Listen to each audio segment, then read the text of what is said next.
대선이 한 달 남았습니다. 이번 선거는 여러모로 이례적입니다. 현직 대통령이 없다. 야권 단일 후보도 없다. 영호남 대결도 없다. 이렇게 세 가지가 없다고 산무 대선이라고들 합니다. 없는 건 더 있습니다. 현직 대통령이 없고 여당이 없자 통상 여권의 보수 후보가 누리던 보수 매체의 전폭적 지지도 없습니다. 대신 이번 선거에서는 과거 대선에선 없던 게 있습니다. 단일 후보 만들기는 이번엔 보수의 숙제입니다. 보수 매체 지원이란 프리미엄은 야권 후보가 누리는 형상도 처음입니다. 극우 성향의 유권자들이 보수 후보가 아니라 야권 후보 중에 지지 후보를 찾아 나선 것도 처음 있는 일이죠. 헷갈리는 대선입니다. 그저 매일의 뉴스만 따라가다가는 대선 끝나고 이게 무슨 일이었나 하겠습니다. 이럴 때는 자신만의 기준을 정하고 기본으로 돌아가야 하죠. 유권자 스스로가 정신을 바짝 차려야 할 한 달이 시작됐습니다. 모든 후보와 모든 유권자의 건투를 빕니다. 김어준 생각이었습니다.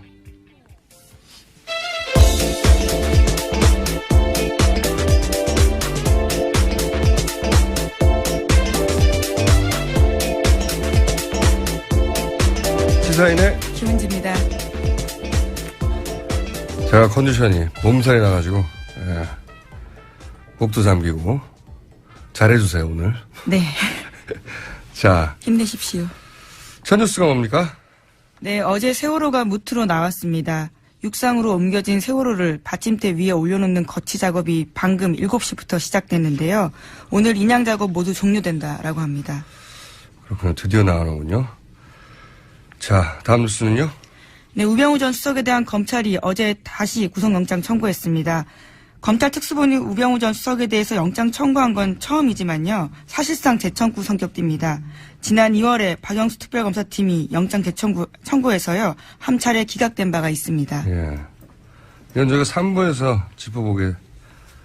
보겠습니다. 예. 다음 뉴스 넘어가죠. 네, 김기춘 전 실장이 측근들에게 최순실을 내가 모를 리 있겠느냐라고 털어놨다라고 채널A가 보도했습니다. 김 전 실장은 최근 박관용 전 국회의장 등 측근들을 접견하면서 속내를 털어놨다라고 하는데요. 최순실 정말 몰랐냐? 측근들이 묻자 한참을 망설이다가 결국은 내가 모를 리가 있었겠냐라면서 한숨을 쉬었다라고 합니다. 네. 모를 리가 없다는 건 정무문이 알고 있었어요 이미. 예. 자, 다음 뉴스는요. 네, 박근혜 전 대통령이 오늘 검찰 4번째 조사 앞두고 있는데요. 그런데 변호인단을 대폭 해임했습니다. 유영하 변호사와 최명성 변호사를 제외한 나머지 7명을 전원 해임한 겁니다. 박근혜 전 대통령은 본인은 굉장히 억울해하는 것 같은데 제가 보기에는 억울해하거나 남 탓을 할 게 하나도 없어요. 왜냐하면 지금까지 가장 곁에 두고 있었던 사람이 최순실이었고 그리고 헌재와 검찰 조사를 대응하는 과정에 이 대응 방식에 문제가 있다고 다들 지적해온 유영하 변호사를 가장 곁에 두고 있었던 것도 본인이거든요, 다. 네, 모두 네. 본인이 결정한 거죠. 네, 그런 사람들을 가장 곁에 두고 있었던 건 본인의 선택이었기 때문에 다른 누가 아니라. 그리고 그 선택이 이런 결과를 가져온 거예요. 네. 남을 탓할 게 하나도 없는 것 같습니다. 자, 다음 뉴스는요? 네, 이제 대선 29일 앞두고 있습니다. 대선 한 달 정도 앞두고요. 여러 여론조사가 발표됐습니다. 그 결과들을 종합적으로 보면요. 어제 주말 사이에 굉장히 많은 여론조사가 나왔어요. 그죠? 그렇죠. 네. 아무래도 대선 기간 동안에 공식 선거운동이 시작되고 또 공포가 금지되어 있는 기간이 있거든요. 이제 그렇죠. 그러다 보니까 이때 좀 몰려있는 것으로 보입니다. 얼마 안 남았어요. 이제 여론조사 발표되는 것도. 네, 그러다 보니까 조사가 굉장히 많이 나왔습니다. 네, 더불어민주당의 문재인 후보가 근소한 차이로 국민의당 안철수 후보를 누르거나 두 후보가 동률로 이루는 등 1, 2위 후보가 대혼전 양상을 보이고 있는데요. 특히 어제 KBS와 연합뉴스가 코리아 리서치에 의뢰해서 발표한 결과가 눈에 띄는데 여기서는 양자, 3자, 4자, 5자 구도에서 모두 안철수 후보가 문재인 후보를 앞서고 있습니다. 앞선 정도가 아니라 물론 가상이지만 양자 대결에서는 10 10% 이상, 12%까지 예. 앞선 조사는 처음이죠. 예, 퍼센트포인트를 앞섰죠. 예. 굉장히 앞섰고요. 물론 이제 문 후보가 근소하게 앞서는 것도 있고 두 후보가 동률인 조사도 있었고요. 그 중에서 KBS 연합뉴스는 모든 대결 구도에서 앞서는 것으로 양자에서는 오차 범위를 훨씬 넘어서 앞서는 것으로 결과가 발표됐습니다. 양자에서는 오차 범위 이내입니다. 하지만 양자는 훨씬 앞섰습니다. 네. 제가 오자를 잘못 말씀드렸습니다. 양자는 예. 가상이지만 지금 저희가 숫자를 정확하게 말씀드릴 수 없는 이유가 뭐냐면 조사 개요를 다 말씀드려야 되는데 그럼 시간이 다 지나가요. 그래서 숫자는 정확하게 말씀드릴 수 없고 찾아보시면 되는데 10% 이상 앞서는 것으로 나와 있습니다. 저희가 오늘은 리얼미터를 통해 잠시 후에 또 다른 여론조사를 알아볼 텐데 근데 제가 이제 약간 일종의 주시인데 최근 여론조사 중에 좀 이례적인 것들이 있습니다. 제가 개인적으로 여론조사에 굉장히 관심이 많거든요. 그래서 여론조사가 나오면 조사 개요를 봅니다. 하루 지나고 나면 그 설문이 나오거든요. 그럼 설문 설계를 보고 조사 개요도 홈페이지에 나온 게 아니라 선관위에 가면 정확한 조사 개요가 나와요. 그런 관점에서 가만히 들여다보면 좀 이례적인 케이스가 몇 개 있는데 그 중에 일반적으로 이제 최근에 여론조사 중에 차이가 나는 거는 유무선 비율 때문에 차이가 나는 경우가 있는데 그건 또 그렇게 크게 나지는 않아요. 근데 다른 여론조사보다 좀 이례적으로 차이가 크다 하는 것 중에 제가 한두 가지만 예를 들면 문재인 안철수 후보 첫 번째 양자 대결 여론조사를 냈던 게 있죠. 내일신문과 디오피니언 예. 조사. 그게 이제 첫 번째 양자 대결이라고 하는 가상 대결 조사를 냈었는데 이때 디오피니언 조사 방식을 보면 유선 조사를 KT 등재 방식이라는 기법으로 표본을 추출했거든요. 근데 이 방식은 보수 여론이 너무 많이 잡혀서 지난 2010년일 겁니다. 아마 지방선거 때 여론조사하고 실제 결과가 판이하게 차이 난 적이 있어요. 그래서 당시 여론조사 기관들이 이 KT 등재 방식을 더 이상 사용하지 않게 된 방식이거든요. 그래서 그 이후에 각 여론조사 기관들이 각자 개발한 여론조사 기법들이 있는데 왜 이렇게 오래전에 보수 편향이 너무 심해서 안 쓰는 방식을 사용했는지 디오피니언 쪽에서는 설명이 없어가지고 하여튼 이례적인 방식이었다는 거 하나 하고 지금 방금 소개해드린 10% 이상 차이가 나는 KBS 연합 조사 그래서 굉장히 결과도 이례적이지만 조사 개요를 자세히 들여다보면 또 이례적인 점이 눈에 띕니다. 어떤 게 눈에 띄냐면 이제 모바일 조사 이거 굉장히 전문적인 영역인데 잠시 후에 리얼미터에서 조사 실장님한테 제가 여쭤볼 예정이긴 한데 제가 어젯밤에 보다가 굉장히 이상한 지점을 발견했어요. 뭐냐면 모바일 조사에서 이제 표본을 추출해야 되잖아요. 그럼 번호를 돌려야 되는데 그때 보통 010 다음에 4자리 숫자가 나오잖아요. 이 4자리 숫자를 대략 8천여 개, 7천여 개에서 뽑습니다. 4자리 숫자를. 그런 다음에 마지막 4번 숫자, 4가지 숫자를 랜덤하게 돌려요. 그러면 그 중에 한 절반 정도는 없는 번호로 나와요. 결번으로 나오는 거죠. 근데 이번 조사에서는 이거 굉장히 이례적입니다. 왜 이렇게 했는지 모르겠는데. 4자리 숫자를 8,000개에서 뽑은 게 아니고 8,000개에서 돌린 게 아니라 60개밖에 안 썼어요. 왜 이렇게 했는지 모르겠어요. 그리고 8,000개를 60개로 쥐었고 그 다음에 이제 결번으로 나오는 번호를 비적격이라고 하거든요. 랜덤하게 돌리니까 없는 번호가 있을 거 아닙니까? 없는 번호가 절반은 나온다 이거죠. 그걸 비적격률이라고 하는데 그게 한 50% 나오거든요. 근데 이번에는 8,000개를 60개밖에 안 썼고 60개 중에 결번이 나온 게 10% 이하예요. 대부분 있는 번호가 나왔다는 거죠. 이게 이제 이례적입니다. 왜 이렇게 나왔는지 제가 모르겠는데 이건 제가 이제 이례적이다까지만 알겠어요. 네.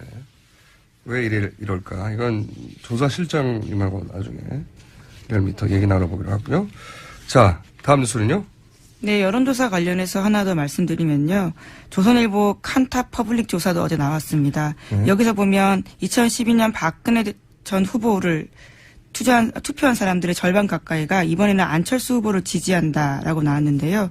또 당시에 문재인 후보를 투표했다라고 응답한 사람들의 절반 이상은 또 문재인 후보를 지지한다라는 결과가 나옵니다. 이게 최근에 안철수 후보가 받고 있는 지지의 특징이죠. 이게 보수 후보들이 이제 표심이 갈 곳을 몰라 하다가 안철수 후보에게서 대안을 찾아낸 거죠. 예. 반기문에서 이제 쭉 여러 번 얘기 나왔지만 반기문에서 황교안으로 갔다가 그다음에 안희정으로 갔다가 이제는 안철수에서 대안을 찾는 표심이 모이고 있는 거죠. 네, 추세 자체는 올라가는 게 분명한 것 같습니다. 네. 여론조사 전반적으로요. 그렇게 모이고 있는 것이고요. 그게 지금 안철수 후보 상승의 특징인 거죠. 자, 다음 뉴스는요? 네, 관련해서 조갑재 씨가 어제 지난 7일에 유튜브에 공개됐던 이야기가 굉장히 화제가 되고 있습니다. 안철수 국민의당 후보를 긍정적으로 평가하면서 안철수 중도 정권이 탄생한다면 보수 세력에는 패배가 아니고 반쪽 정도의 선방, 성공은 된다. 이렇게 이야기를 한 거죠. 그래도 이제 특이한 현상이죠. 예. 로 이제 분류되기도 하는, 박근혜 대통령 탄핵 잘못됐다고 주장하는 분이 안철수 후보를 사실상 지지 선언하는 건지 안철수 후보에게 도움이 되는지는 모르겠어요. 부담스러울 것 좀 같습니다. 부담스러울 것 같긴 해요. 예, 태극기 집회까지 나갔던 사람이기 때문에요. 예, 왜냐하면은 안철수 후보는 또 호남의 지지도 받아야 되거든요. 이게 이제 딜레마가 있어요. 이 부분에서는. 자, 다음 뉴스는요. 자유한국당 홍준표 후보가 어제 자정 직전에 그러니까 3분 남겨두고요. 경남도지사직에서 사퇴했습니다. 그 때문에 경남도지사 보궐선거는 치러지지 않게 돼서요. 꼼수 사퇴했다 이런 비판이 거세지고 있습니다. 이건 뭐 변명의 여지가 없죠. 예. 근데 결국은 그렇게 했네요. 고집은 하여튼 대단합니다. 예. 자, 다음 뉴스는요. 네, 지난 8일 조원진 의원이 자유한국당을 탈당한다 이렇게 밝혔습니다. 조 의원은 그날 친박 집회에 참석해서요. 자신이 탈당하겠다라는 의사를 밝혔고요. 박사모를 비롯한 친박 단체들이 최근에 창당한 새누리당에 합류해서 대선 출마할 가능성이 큰 것으로 보입니다. 이게 참 특이한 뉴스인데요. 조원진 의원이면 친박 중에 친박 멤버인데 단독으로 결정했을 것 같지는 않거든요. 이게 의미가 이렇게 친박이 빠져나가서 자유한국당에서의 친박 색채를 빼고 바른정당과 합당 가능성을 높여주기 위한 수순인 건지 아니면 혼자의 돌출 행동인 건지 요 다음에 누가 이 새누리당에 합류하느냐에 따라서 그림이 나올 것 같아요. 예, 이거 이 한 사람만 가지고는 읽을 수가 없고 돌발 행동인지 아니면 자유한국당에서 친박 색채 빼기인지. 만약에 친박 색채 빼기로 결정이 된다. 결론이 난다. 몇 사람 더 가서. 그럼 바른정당과 합당 가능성도 있다고 봐야 되겠죠. 예. 자, 오늘은 여기까지 해야 될 것 같습니다. 왜냐하면 저희가 리얼미터 여론조사를 예. 그리고 제가 앞서 언급했던 여론조사는요. KBS가 지난 8일부터 이틀간 코리아 리서치 센터에 의뢰해서 전국 유권자 2011명을 대상으로 했습니다. 유무선 RDD 방식으로 실시한 여론조사고요. 표본 오차는 95%, 신뢰 수준의 표준 오차 플러스 마이너스 2.2%입니다. 자세한 내용은 중앙선관위 여론조사 심의위에 가서 확인하실 수 있습니다. 숫자를 말 안 해도 계열을 말해야 되는군요. 예. 저희는 숫자를 말 안 하면 계열을 말하지 않아도 되는 줄 알았더니 그러면 숫자를 다 말할 걸 그랬어요. 자, 여기까지 하겠습니다. 지금까지. 예, 시사인 김은지였습니다. 감사합니다. 네, 감사합니다. 자, 바로 이어서 저희가 이제 앞으로 매주 월요일 이 시간에 주요 여론조사 흐름을 짚어보려고 하는데 리얼미터 권순정 조사 분석실장을 나오셨습니다. 안녕하세요. 안녕하십니까. 네. 여론조사가 너무 많이 발표돼요. 네. 너무 많이 발표돼가지고. 네, 저도 혼란스럽습니다. 굉장히 혼란스러운데, 문 후보가 약간 이기는 거, 그리고 완전 동률, 그 다음에 안철수 후보가 굉장히 이기는, 지난 주말에 여론조사 결과는 그렇게 3등분 돼서 나왔다고 볼 수 있는데. 자, 리얼미터 조사는 어떻습니까? 예, 먼저 조사 개요 설명드리겠습니다. 예.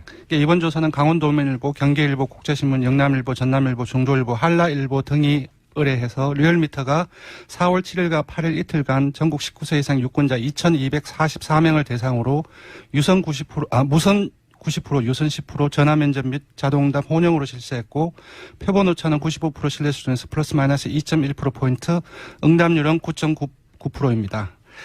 예, 저희 이번 조사에서는 오자 대결에서는 지금 이번 주말에 발표된 다른 것과는 좀 다른 양상인데요. 문재인 후보가 42.6%, 안철수 후보가 37.2%, 홍준표 후보가 8.4%, 심상정 3.3%, 유승민 2.4% 이렇게 나왔습니다. 그래서 문 후보가 오차범위 조금 좁혀지긴 했지만 오차범위 밖 5.4%포인트 앞선 1위로 나타났습니다. 이거는 오자 대결이고요.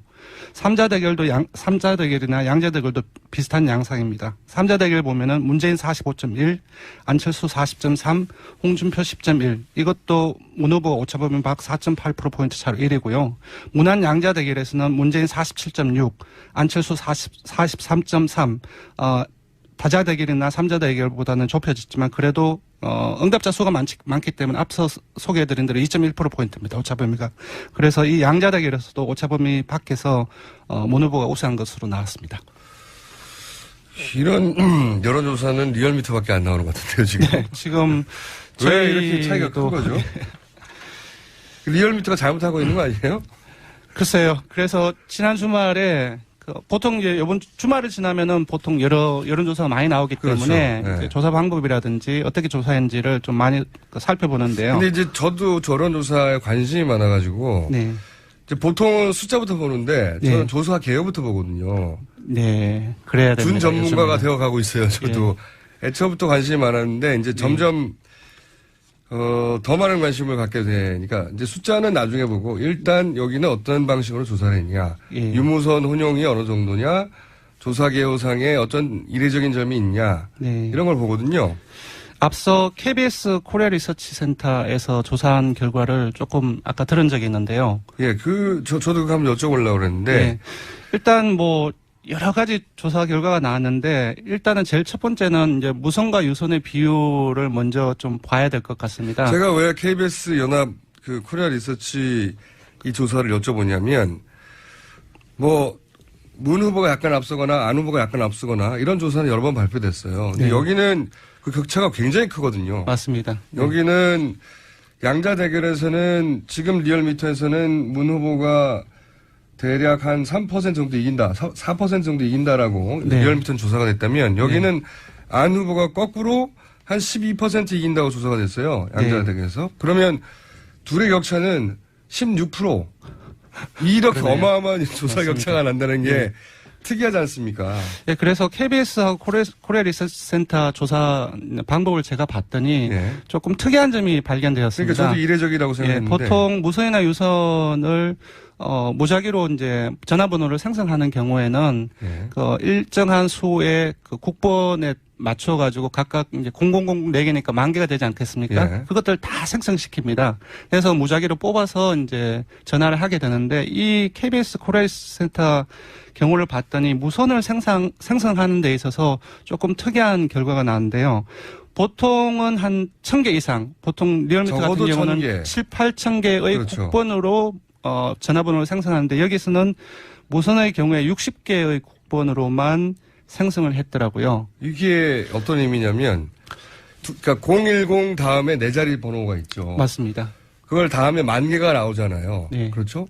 그래서 이 10,000개 중에 무작위로 또 네. 1,000개를 뽑기도 하고 2,000개를 뽑기도 하고 8,000개, 7,000개를 뽑기도 맞습니다. 하죠. 그래서 그 10,000개 중에는 실제로 우리 사용자가 사용을 하는 그 번호도 있고 사용하지 않는 그 결번도 있는 거거든요. 그렇죠. 그래서 그런 것까지 다 생성을 다 합니다. 그래서 전화를 하게 되면 결번이 이제 전문용어로 비적격을 하는데 그것이 한 50% 정도 그렇죠. 이제 조사에 따라 무작위로 다르지만 막 되게 기계로 많이 돌리면 그 중에 절반은 없는 번호예요. 예, 그렇게 그럼 될 수밖에 버리고. 없습니다. 예, 그렇게 그거는 네. 이제 자동적으로 이제 버려지게 되는데요. 근데 그 숫자도 나오거든요. 비적격 숫자. 예. 그래서 저도 이제 비적격 숫자를 봤거든요. 60개도 굉장히 특이하다. 왜 이렇게 조그맣지 싶었는데 비적격은 더 이상해요. 비적격도 제가 알기로는 10%인가 20% 정도밖에 10% 되지 이하예요. 예, 예. 그러면 이렇게 무작위로 걸었는데 90%는 있는 번호가 나왔다는 거거든요. 네, 네. 보통은 절반은 없는 번호여야 되는데 맞습니다. 이 결과를 어떻게 해석해야 되는 겁니까?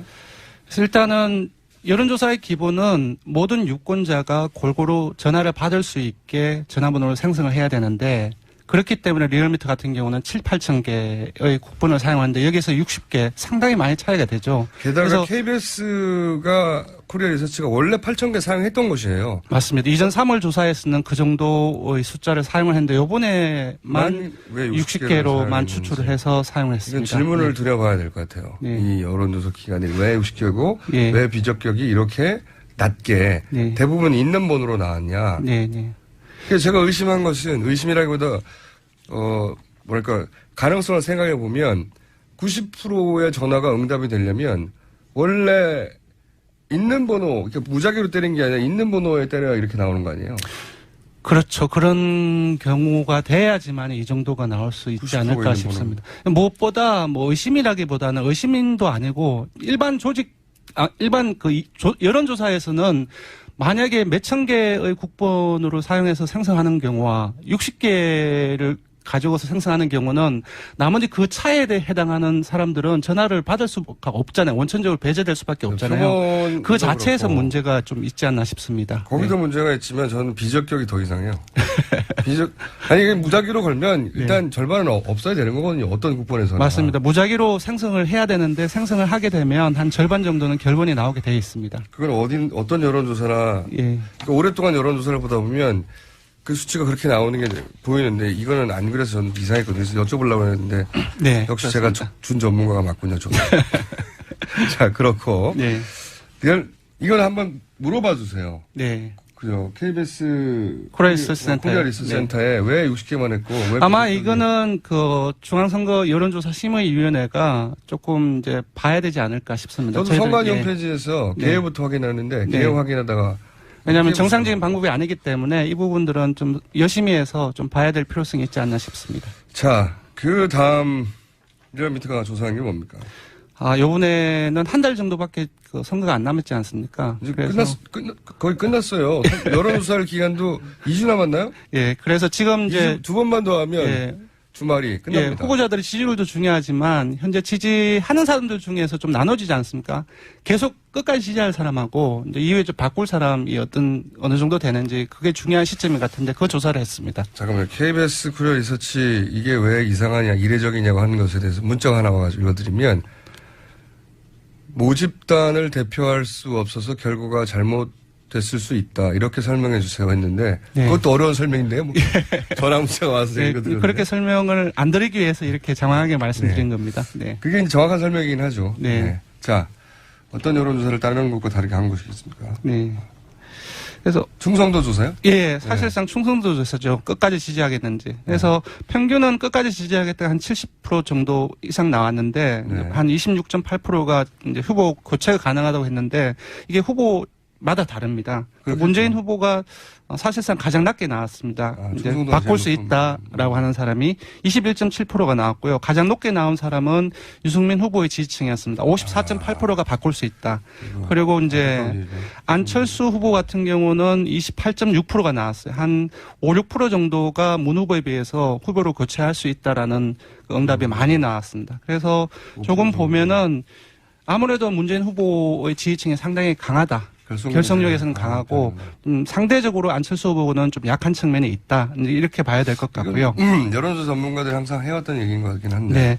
그리고 이제 어느 지역에 이런 어떤 후보 교체 가능한 응답자들이 많이 분포되어 있는지도 봐야 될 것 같은데요. 네. 수도권하고 영남권 그리고 20, 30대 젊은 층 그리고 학생 이런 쪽이 많이 지금 분포되어 있는 상황입니다. 저 시간이 거의 다 돼가지고 네. 마지막만 짚어봐야 될 것 같은데 지금 문 후보의 강점은 결속력이 강하다는 것이고 안 후보의 강점은 그 보수층에서 구도죠, 구도. 네. 반문재인 구도의 힘을 입었다는 구도는 개인이 깨기 힘들거든요. 그 구도가 강력한 만큼 그 표의 결속력도 강해지는 네. 그 힘에 올라탔다는 건데, 안철수 후보가. 만약에 이걸 보수 후보가 뺏어가지 못하면 이 힘으로 쭉 끝까지 가는 거 아닙니까? 그렇죠. 이제 사실상 이제 반문연대라는 게 형성되기 어렵다는 여론조사 결과도 많이 나와 있는데 정서적인 측면에서 많이 이렇게 강화가 되고 있다 보니. 그렇죠. 후보가 단일화할 필요 없이 네. 여론으로 만들어주는 네. 구도가 지금 이루어지고 있는 거죠. 예, 그런 부분들이 여론조사 결과도 상당 부분 영향을 미치고 있는 걸로 보이고요. 네. 자, 오늘은 여기까지 해야 될 것 같습니다. 저희가 10분 잡았는데 앞으로 15분 잡아볼게요. 10분으로 부족한 것 같습니다. 벌써 10분을 갔군요. 네. 지금까지 리얼미터의 권순정 조사 분석실장이었습니다. 감사합니다. 뉴스공장 첫 번째 인터뷰 시간입니다. 대선까지 한 달, 후보 등록까지 일주일밖에 남지 않았습니다. 문재인, 안철수, 양 선대위 차례로 연결해서 주요 쟁점 짚어보겠습니다. 먼저 더불어민주당 문재인 후보 선대위 공보단장 박광온 의원 연결되어 있습니다. 안녕하세요. 네, 안녕하세요. 반갑습니다. 네. 주말에 여러 여론조사가 발표됐습니다. 이 중에, 심쿵하는 것도 있지 않았습니까? 어떻게 보셨습니까? 이거 대단한 위기죠. 네. 그러니까 이제 문재인 후보 또 더불어민주당도 위기지만 저는 굉장히 국가적으로 위기를 불러올 수 있는 현상이다 이렇게 봅니다. 무슨 말씀이냐면 네. 이 묻지마 지도 상승이라고 저는 얘기하고 싶은데 2주 만에 지금 3배 이상 올랐습니다. 300% 이상. 네. 그렇다고 주식으로 말하면 꼭 묻지만 아니지 않습니까? 주식으로 말하면 예. 이렇게 주가가 오르는 경우는 반드시 뒤에 작전 세력이 있습니다. 근데 잔치가 끝나고 나면 개미들이 이제 허망해지는 상황이 오는데요. 꼭 이제 묻지마가 아닐 수 있다고 말씀하셨는데 거기 동의합니다. 그러면 네. 조금 더 제가 말씀을 드리면 네. 이건 아리송 구도다. 아리송이요? 네, 아리송 구도. 이게 무슨 얘기냐면 정권 교체냐 정권 연장이냐 할 때는 굉장히 간명했습니다. 예. 구도가. 예. 근데 이제 안철수 후보도 정권 교체다 이렇게라니까 많은 사람들이 그러니까 정권을 바꿔야 돼. 그리고 광장에 나갔던 많은 분들이 시대를 바꿔야 돼. 했던 분들이 안철수에도 이거 정권 교체 되는 거 아니야? 네. 이렇게 생각하는 분이 계시고 예. 또 한쪽은 탄핵에 반대했던 사람들은 야 안철수 후보가 되면 우리 박근혜 대통령 복권되는 거 아니야? 이게 양쪽의 생각이 서로 섞여 있는 겁니다. 지금 그 지지도 속에. 그래서 제가 아리송 구도라고 말씀드리는데요.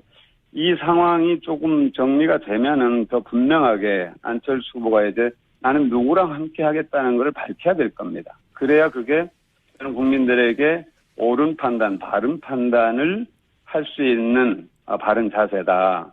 이렇게 생각을 합니다. 그러니까 나는 더불어민주당과 함께 하겠다. 나는 자유한국당과 함께 하겠다. 이걸 밝혀줘야 그래야 국민들이 제대로 선택을 할 수 있을 것 아니겠습니까? 지금 굉장히 애매한 그런 어떤 모습을 보이고 있어서 국민들의 바른 선택을 제약하고 있다. 그래서 나타나는 현상이다 이렇게 보는 겁니다. 근데 이제 진보 보수 양측의 지지를 모두 받는 후보다. 네네. 이렇게 안 후보 측에서는 말할 수 있는데요. 진보 보수라고 하기보다는 예. 제가 조금 전에 말씀드린 것처럼 분명하게 안철수 후보를 지지하는 분들도 계십니다. 처음부터. 예, 예. 그러니까 2주 전에 10% 미만이었죠. 예. 그래서 반기문 총장, 황교안 총리 쭉 이렇게 옮겨 다니다가 이제 안철수 후보 쪽에 이렇게 와서 지금 정착을 할지 어쩔지는 더 두고 봐야겠습니다만 지금 그 속에는 탄핵에 반대했던 분들 그리고 시대를 바꿔서는 안 된다. 이대로 가자 하는 사람들이 분명히 섞여 있다는 겁니다. 무슨 말씀이냐면 문재인 후보가 적폐를 청산하자고 하니까 예. 많은 분들이 적폐 청산 얘기 그만 좀 해라 이제 듣기 거북하다. 예. 이런 얘기 하는 분들이 많아요. 근데 문재인 후보는 그건 나를 속이는 거다. 적폐 청산은 뭐냐면 제1의 적폐는 지금 우리나라에서 양극화입니다. 제2의 적폐는 민주주의 후퇴입니다. 이것을 바로잡지 않고 어떻게 통합을 하냐 이건데 많은 사람들이 적폐 청산 그러니까 무슨 사람들에게 보복을 하고 세력을 뭐 처단하고 이렇게 계속 공포심을 조장하는 거예요. 한쪽에서. 일부는 무슨 문재인 공포, 문재인 포비아 이런 얘기를 만들어내고 있잖아요. 그런 데서 오는 약간의 부정확하게 전달돼서 이해를 제대로 하지 못해서 생기는 현상과 함께 그 아까 박근혜 최순실 국정농단 부역 세력이 분명히 섞여 있다는 겁니다. 보수 진보 이렇게 얘기하면 그것은 또 하나의 속임수가 될 수 있습니다. 그러면 안철수의 집권은 정권 교체, 제대로 된 정권 교체가 아니다. 이것이 민주당의 프레임입니까? 그렇죠. 지금 이런 상황이라면.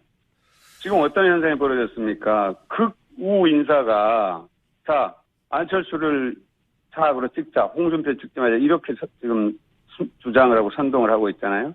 극우 사이트에서도 그런 일이 벌어지고, 저는 순수하게 안철수 후보가 대통령이 되면 좋겠다고 생각하는 본래 지지자들을 말하는 게 아닙니다.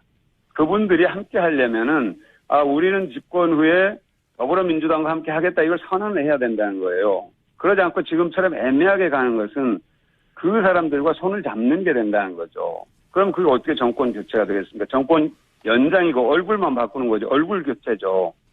박근혜 대통령에서 안철수 후보로 얼굴 바꾸는 겁니다, 이건. 무슨 얘기인지는 알겠는데요. 그런 면도 있지만 또 한편으로 그 민주당에서 안희정 네. 지사, 이재명 시장, 그리고 최혜성 시장까지 해서 경선 과정에서 이분들의 지지자들을 끌어안지 못한 것도 큰 요인 아닙니까? 그걸 저희들이 반성할 부분은 반성을 해야 되겠죠. 네. 경선을 하다 보면은 저도 이제 경험을 해보면 그렇게 말하자면 뭐랄까 정서적으로 굉장히 갈등이 생기고 큰 이제 이 후유증이 남고 앙금이 남고 하는데 그 부분에 대해서는 문재인 후보가 분명하게 사과의 뜻을 표했습니다. 과정에서 생긴 그런 문제들 특히나 이른바 문자 폭탄이라든지 그런 것 문재인 후보가 나와 직접 관계가 있든 없든 그거는 잘못된 것이라고 생각한다. 그리고 상처받은 분들에게 위로의 말씀을 드리고 빨리 치유가 되도록 노력하겠다. 그리고 앙금이 남은 부분에 대해서는 해소하도록 적극적으로 나서겠다. 그래서 지금 이제 안 지사와 이재명 시장과 최성 시장과 함께 여러 차례 만났고 주말에는 오프 미팅을 하면서 함께 하자. 그렇게 해서 이제 지지자들께도 좋은 신호를 보냈고요. 또 양 진영에 참여했던 많은 의원님들께 일일이 전화해서 예를 들면 안 지사 쪽에 참여했던 박영선 의원님이나 또 이재명 시장 쪽에 참여했던 이정골 의원님이나 이런 분들도 선대위에 함께 하실 수 있도록 간곡하게 또 정중하게 권유를 한 것으로 그렇게 알고 있습니다. 그런 노력들이 조금 진행이 되다 보면은 함께 하기가 어렵다 하고 생각을 했던 분들도 차츰 결국 문재인 후보로 해야 새로운 나라를 만들 수 있다, 세상을 바꿀 수 있다 하는 그런 데 동의하실 것으로 믿습니다. 자, 그럼 첫 번째로는 안철수의 집권은 제대로 된 정권 교체가 아니라는 말씀을 하셨고, 주장을 하셨고, 두 번째로는, 이재명, 안희정 지지자들에게 보낸 메시지를 주셨는데, 세 번째는요. 네. 최근에 이제 안철수 후보 측에서 불거진 그 조폭 연루설이나 신천지 연루설이나 지하철 행보 연출 논란이 다 검색어에 올라왔던 검색어 일리를 했던 네.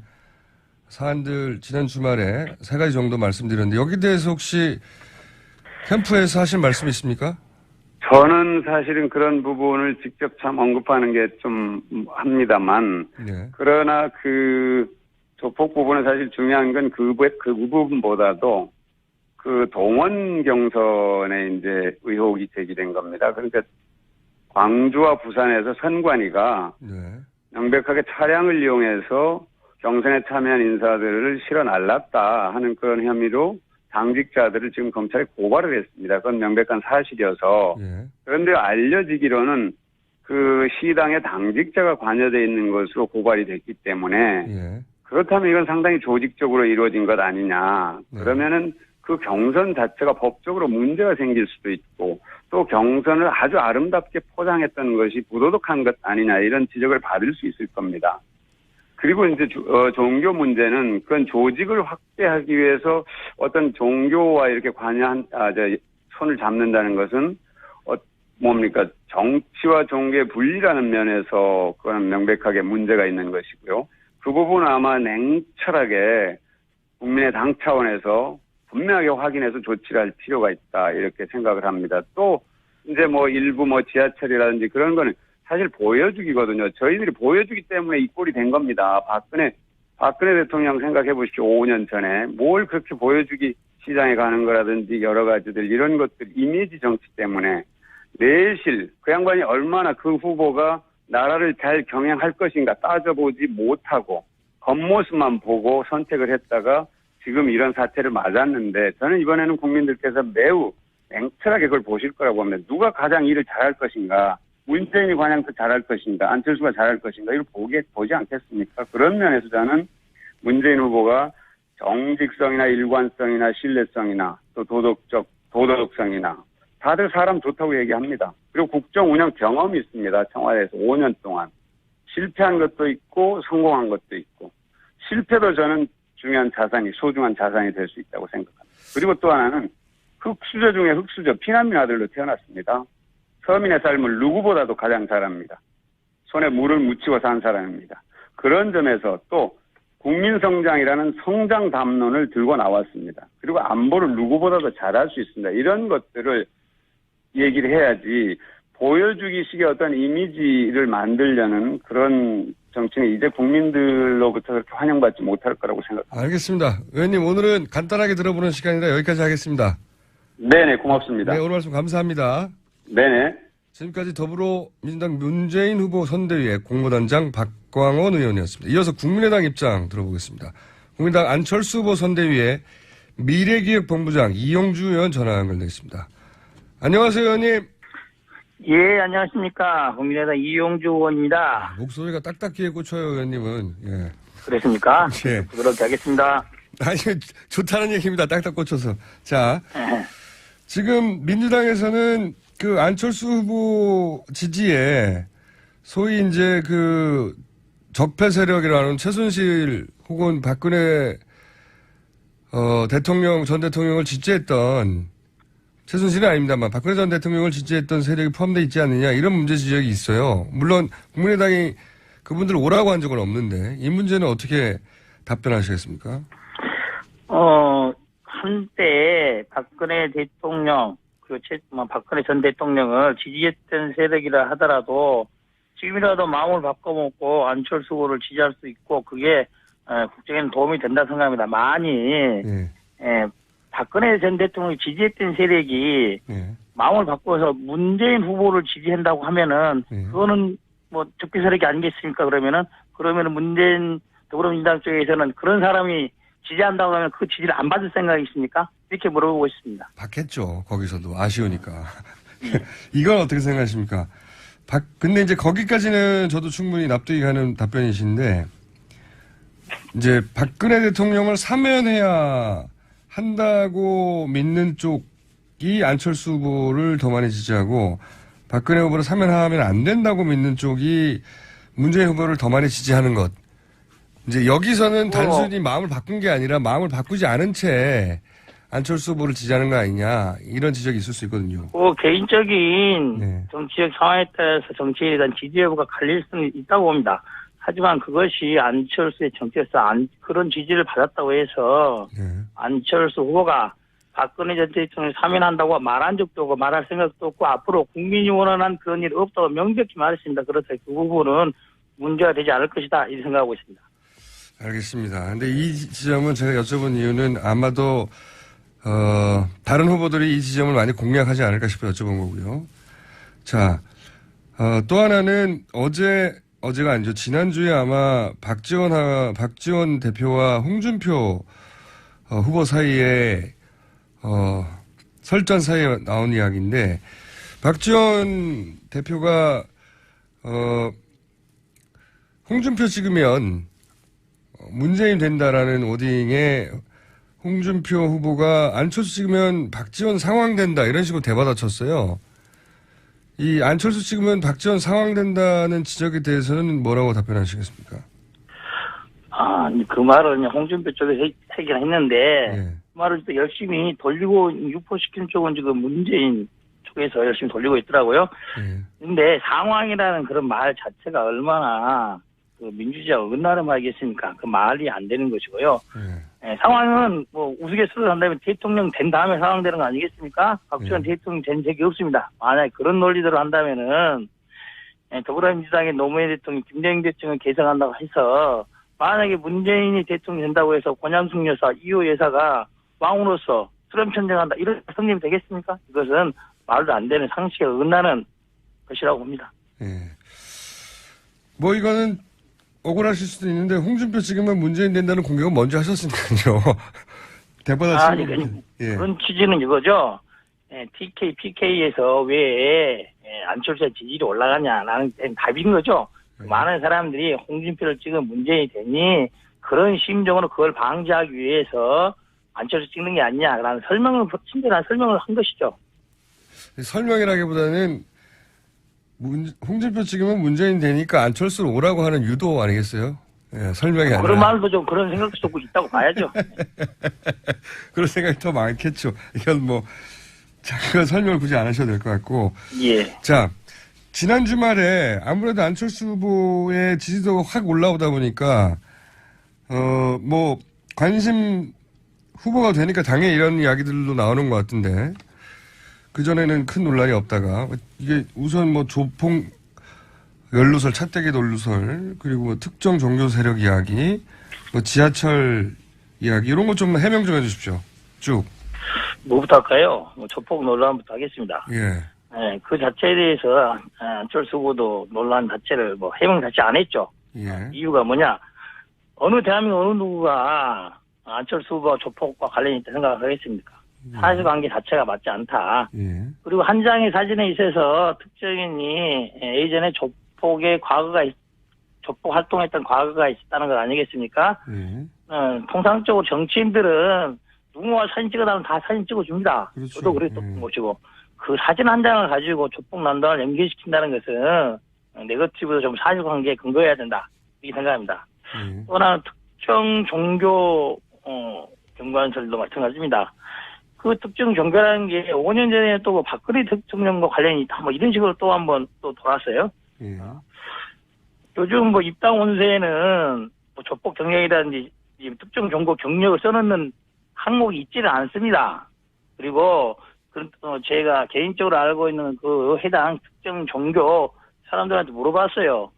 정말 그런 거 있냐? 그리고 설마 혹시 민재인 후보나 민주당 쪽 사람들 와서 사진 찍힌 거 없냐? 그 사진 한번 줘봐라. 이런 말까지 했어요. 예. 그랬더니 그 사람이 정말 참 난감하다. 이런 식으로 말을 하더라고요. 어떤 취지겠습니까? 그런 사실이 있다는 거 아니겠습니까?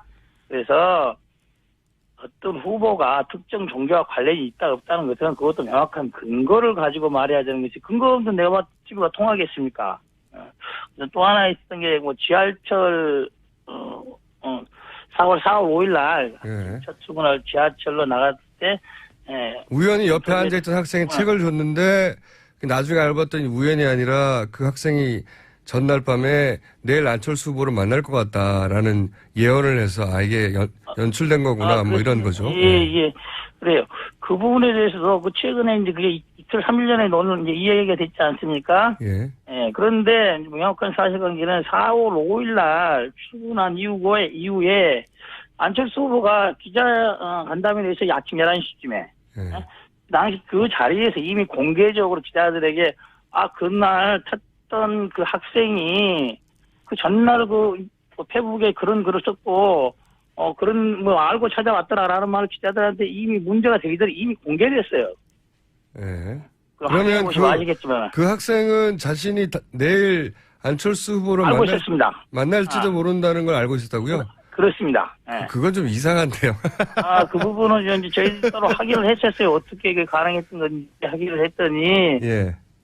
안철수 후보가 보통 이제 차로 하지 않습니까? 이제 그날은 이제 특별하게 후보 수락되고 그 다음 틈날에서 지하철을 타고 가겠다고 일정을 만들었습니다. 이벤트를 만든 거죠. 근데 며칠 날 몇 시에, 몇 시에 몇 호선, 객차가 집 앞에 어디? 있는 거니까, 집 앞에 있는 거니까 거기서 타고 가는 겁니다. 예, 그래서 객차가 어디고, 이건 너무 우연인데요. 그래서 그 뒤에 확인할 때 학생이 기다려서 올 때까지 기다려 탔다까지는 확인이 됐어요. 그리고 그 부분을. 그냥 간단하게 연출하고 하는 게 더 이해가 가는 것 같은데. 전혀 그렇지 않습니다. 알겠습니다. 그 부분을 문제가 되기 전에 이미 당일날 기자들한테 말을 했었어요. 그 당시에는 아무도 문제가 안 됐던 게 2, 3일 지나니까 또 문제가 되고 있더라고요. 그 전날, 저도 이건 큰 일은 아니라고 생각하는데요. 큰 일은 아니라고 생각하는데, 그 전날 만날지도 모른다는 그 예언을 올리는 바람에 그렇게 보이는 거죠. 예. 그건 알겠고요. 이건 저도 큰일은 예. 서로 뭐 얘기를 맞췄다 해도 큰일은 아니라고 생각합니다. 근데 예, 예. 이 조폭 문제는 한 가지만 제가 여쭤볼게요. 저는 예. 이게 확인이 안 돼서 그런 건데 우연히 사진을 찍었는데 그게 하필이면 조폭이었던 적이 있던 사람이다. 이건 저도 문제가 아니라고 생각합니다. 근데 이제 광주 경선에 렌트카로 인원이 동원됐던 것까지는 맞지 않습니까? 그죠? 선관위 고발. 예, 그렇습니다. 근데 이 렌트카가 하필이면 전주에 있는 렌트카 회사고 그 전주에 있는 렌트카 회사의 사장이 하필 이 사진에 같이 찍혔다. 이거는 사실이 아닙니까? 그거는 뭐 사실관계는 제가 확인이 안 됐지, 그것까지 뭐 답을 하기 어려운 상태고요. 그것만 확인해 주시면 좋을 것 같은데 아직 확인이 안 그건 됐어요. 제가 다음 기회에, 예, 네. 다음 기회에 확인해서 한번 알려드리겠습니다. 근데 그렇다 하더라도 예. 이 부분을 안철수 대통령 후보하고 연관시키려면은 그 업주하고 안철수 후보가 관련이 있다든지 아니면 안철수 후보가 그 업주랑 해서 그 자리에 참석시켜서 그 정도가 뭐 연결이 돼야 되는 거 아니겠습니까? 그렇죠. 예. 일단 그럼 이 부분만 확인해서 다음에 한번 전화 연결하겠습니다. 여기까지 하겠습니다. 예, 오늘은. 그렇게 하겠습니다. 예. 네, 지금까지 국민의당 안철수 후보 선대위 미래기획본부장 이용주 의원이었습니다. 저는 자 대선 한 달 남았습니다. 해서 저희가 새로운 구종을 대선 기간 중 마련했습니다. 지난주였군요. 지난주에 잠시 맛보기로 네. 등장하셨다가 짧게 돌아가셨는데 대선 미디어 감시연대 잠깐 소개해드리면 언론노조 그리고 시민단체 등 88개 단체가 연대해서 선거 보도를 감시하는 연대체입니다. 지난 92년부터인가요? 예, 92년부터 저희가 민원연이 네. 쭉 선거보도 감시 연대를 계속 연대를 해서 선거보도 감시 모니터 활동을 계속해왔죠. 네, 모든 92년 선거에서. 이후에 모든 선거. 네. 92년 이후에 지금까지 있었던 지방선거까지 포함되는 거죠. 네, 네. 모든 선거에서 선거 보도를 감시해온 우리나라에서 유일한 단체죠. 네, 단체고 지금까지 해왔고 이번에도 합니다. 이번에는 대선 미디어 감시연대로 88개 단체가 연대한 곳입니다. 자, 이렇게 연대를 해서 이제 그 대선을 보도하는 미디어들을 감시하는 거죠. 네네. 예, 대선에 이 미디어들이 공정하게 보도를 하고 있는가. 그렇죠. 그것이 이제 주 감시 대상인데. 네. 자, 첫 번째로 오늘 처음 나오셨으니까 네. 본격적으로는 네. 지난 한 2, 3주간 있었던 그 선거 관련 보도 중에 네. 대선 미디어 감시연대에서 가장 주목했던 지점은 어디입니까? 아무래도 지금 현재 가장 말이 많은 게 이제 안철수 후보에 대한 일방적인 그 유리한 보도들이 많이 나오고 있는 것 아닌가? 라는 지적도 있고 네네. 또 한편에서는 그게 아니다. 안철수 후보가 실제로 지지율이 급상승했고 그것이 그렇죠. 현실이기 때문에 언론이 당연히 예. 이 놀라운 현상에 대해서 많이 보도할 수밖에 없는 것이다. 네네. 이렇게 입장이 있어요. 그렇죠. 지금 네. 닭이 먼저냐 계란이 먼저냐 계속 그 이야기가 나오고 네. 있는데 저는 결론부터 말씀드리면 대선 미디어 감시 연대에서 내는 여러 모니터 결과를 종합해서 봤을 때는 국민의당 안철수 후보 지지율 상승에 언론이 먼저 일정한 역할을 했다. 이렇게 평가를 하고 있습니다. 그게 그 감시연대 결론입니까? 네네. 그 결론에 이르기까지 이제 데이터가 확실히 있어야 되잖아요. 예, 그 근거로는 일단은 조중동과 종편, 포털 등에서 국민의당 경선 흥행을 매우 뭐라 그럴까요, 멋지게 부각하는 이런 보도들을 했고요. 그리고 수락 연설과 여러 가지 발언, 연설 등을 거의 홍보 영상 만들어주듯이 꾸며서 칭찬하는 내용들이 뉴스와 종편의 시사 토크쇼에서 여러 번 보여주기도 했고요. 그리고 김종인 민주당 전 대표가 탈당을 언급하는 시기인 3월 27일부터 TV조선은 자강론을 주장하는 안철수 후보 주장과 전혀 상관없이 보도에서 그냥 반문연대, 비문연대 가능성을 계속 공공연하게 언급해 왔습니다. 한마디로 이제 양자구도로 몰아가는 이런 분위기가 굉장히 많았죠. 그리고 최근에 가장 국민들 입에서 회자되는 것은 여론조사 보도인데요. 양자구도라는 것이 현실성이 전혀 없어 보이던 상황에서부터 두 후보의 격차가 많이 나는 상황에서까지 계속 언론은 양자구도에서 누구를 지지하느냐를 묻고 그 결과를 부각해서 보도하는 행태를 했습니다. 이런 모든 것들이 종합적으로 봤을 때 안철수 후보 지지율에 영향을 미쳤다 이렇게 저희는 평가하고 있어요. 대선미디어 감시연대에서는 지지율이 오르기 전에 이런 보도가 먼저 나왔고 네. 지지율이 그 뒤에 따랐다. 예, 예. 선후 관계를 그렇게 파악하신 거군요. 그러니까 네네. 근데 이제 이렇게 주장하는 분들이 있지만 근데 이제 그게 구체적인 데이터가 실제로 백업이 돼야 되잖아요. 예, 예. 구체적인 데이터로 백업이 됩니까? 일단 저희 대선보도감시연대 데이터부터 말씀드리지 않고요. 어저께 보도인데 데이터 저널리즘 기관인 서울대 폴랩이 지난 1월 1일부터 4월 6일까지 네이버 뉴스에서 각 후보자를 검색했을 때 등장하는 93개 언론사에 20만 3,750여 개 기사를 분석한 결과를 발표를 했어요. 네. 근데 이 결과를 미디어 오늘이 보도를 했는데 이게 주말에 화제가 되더라고요. 이게 네. 특정 후보를 긍정적으로 보도하면 1점이고요. 중립적으로 보도하면 0점, 부정적으로 보도하면 마이너스 1점을 매겨서 합산하는 방식이라고 합니다. 기사가 네. 특정 후보를 긍정적으로 이제 단어 선택부터 나타나니까 그렇죠. 예, 예. 긍정적으로 보도하면 1점, 그다음 가치 중립적이면 0점, 부정적이면 마이너스 1점 이렇게 네네. 지난 1월부터 4월 6일까지 네네. 네이버 뉴스에 등장한 각 후보별 뉴스 총합 20만 개 이상을 분석했다. 네네. 그럼 결과가 어떻습니까? 근데 이 결과가 TV조선이 더욱 좀 당황스러운 것은 서울대 폴랩이 그냥 하는 게 아니고 서울대 폴랩과 TV조선이 공동으로 하는 그 조사입니다. 네. 그래서 보수 성향 분들이 보시기에 조금 더 객관적으로 느끼시지 않을까 이 결과를 가지고. 조사기관의 TV조선이 함께했다는 거죠. 네네. 네. 그래서 이 수치를 먼저 전해드리면요. 점수가 플러스면 긍정적인 기사가 많다는 거고 마이너스면 부정적 기사가 많다는 것이잖아요. 네. 근데 그냥 하루만 보면 4월 6일자 수치를 보면 예를 들어서 예, 안 후보는 플러스 261점인데 문 후보는 마이너스 195점입니다. 굉장히 차이가 크죠. 그러니까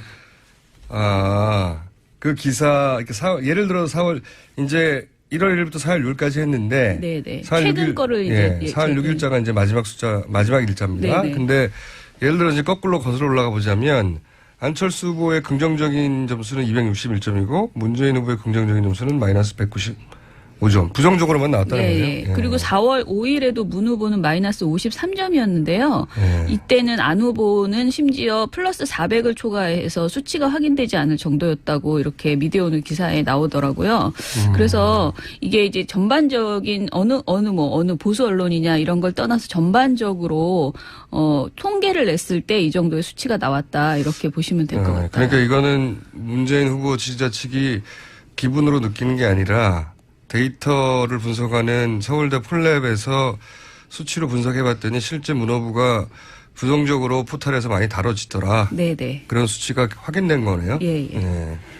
그러면 예. 대선 미디어 감시연대 자체 또 툴도 있잖아요. 저희 대선 미디어 감시연대는 D-50일부터 신문 방송의 대선 보도를 양적 분석하고 있거든요. 예. 그래서 일주일에 한 번씩 데이터를 내고 있는데 그중에서 이런 게 있어요. 기사 제목을 중심으로 해서 제목만 보고 예. 특정 정당에게 유리하거나 긍정적인 표현을 한 경우와 반대로 불리하거나 부정적인 표현을 한 경우를 모두 체크하는 거예요. 예. 그래서 제목의 표현으로 반사 피해를 입거나 반사 이익을 얻을 경우에는 기사 본문을 보고 조금 더 추가 판단을 했어요. 그래서 제목 장사를 할 때도 있으니까. 그렇죠. 그래서 예. 반사 이익이나 피해를 입는 정당의 표시는 기사 본문에서 언급한 정당을 중심으로 그러니까 한 기사 안에서요 여러 정당이 나올 때가 있어요. 그렇죠. 어떤 한 기사의 제목은 예를 들어서 민주당을 뽑았는데 네네.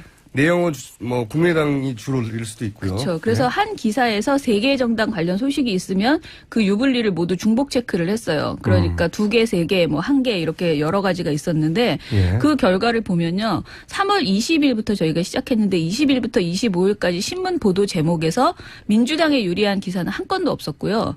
불리한 기사는 31건을 차지했습니다.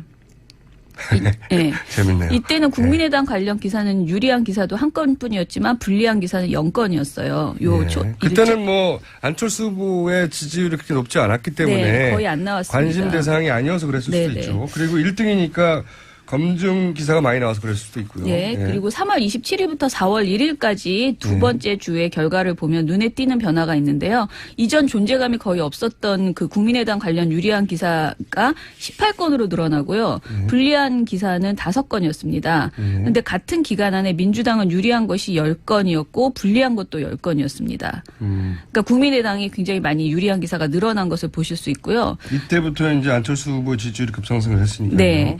4월 3일부터 8일까지는 국민의당 유리한 기사가 11건, 불리한 기사가 5건, 그리고 민주당이 유리한 기사는 8건, 불리한 기사가 13건이었습니다. 그러니까 점점 더 국민의당 관련 기사 중에서 유리하다고 판단되는 것이 늘어났다는 것을 느낄 수 있습니다. 이거는 이제 대선 미디어 감시연대가 만든 분석 툴. 예, 신문 보고서.